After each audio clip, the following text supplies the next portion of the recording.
பெரிய அண்டால எண்ணெயை ஊற்றி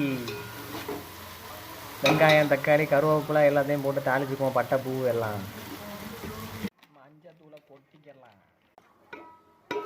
சிக்கனை போட்டுக்கரலாம் அண்டாவில். பாருங்க எப்படி இருக்குன்னு.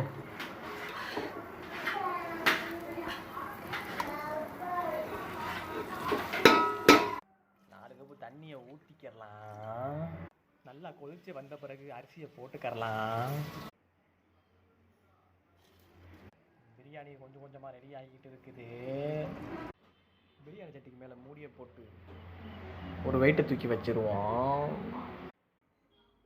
ஃபைனலாக நம்ம பிரியாணி ரெடி ஆகிடுச்சு. எப்படி இருக்குன்னு பார்ப்போம்.